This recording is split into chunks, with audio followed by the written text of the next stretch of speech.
Hi, Andy XL back with another FIFA 2026 World Cup podcast. Right, day two of the round of 16, and I'm going to split the games into separate podcasts here. So I'm going to have a look at the first game of the day today, which is Brazil versus Norway. So, firstly, I feel like I've got myself into a situation where I can see Brazil losing in every knockout game they play. I thought Japan could knock them out, and it took a smart finish from Gabriel Martinelli in injury time for Brazil to edge past Japan, who had much the better of the first half but did not seem to have the belief to get them across the line.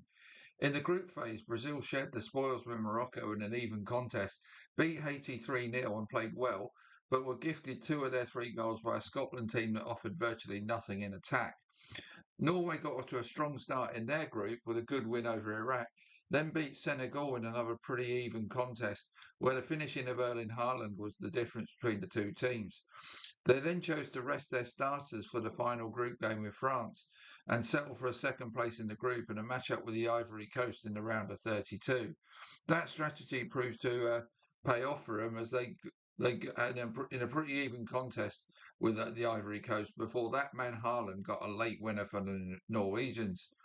I'm trying to be as objective as I can and get this thought that this Brazil team is not as good as other Brazil teams from previous World Cups and therefore are going to lose.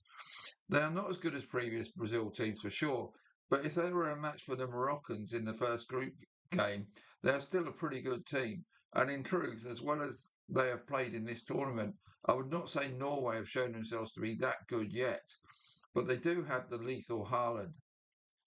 And his latest encounter with Gabriel Magalhaes, as the two have regularly clashed for Manchester City and Arsenal in the Premier League, will be something to behold as they're certainly keen rivals. Let's put it that way. It's a bit, if you go back in the day, it's a bit like Keane and Vieira. They really don't seem to like each other on the pitch, and they're at each other. So that's going to be an interesting one to watch. Now, Norway have only failed to score in one of their last 23 games, but on the flip side, have only kept one clean sheet in their last 11.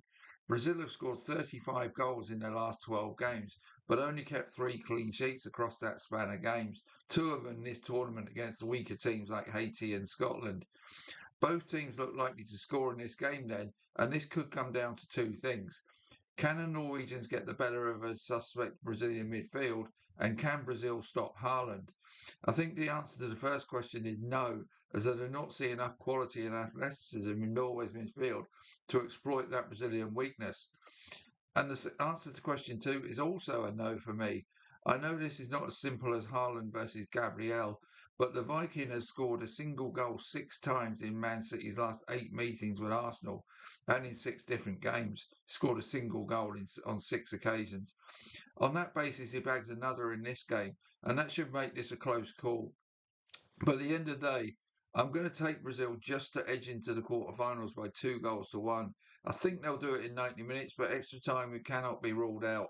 So this is going to be a really tight affair, and I think it's going to be a really good game to watch. And like I say, that matchup between Haaland and Gabriel is certainly going to be one to watch. So that's it for that game tonight. I'm going to come back with a separate preview of Mexico v England. You know, we all, being based in England, we all think the England games are the most important. So I'm going to give that its own podcast. So I'll be back with that very soon. See you later.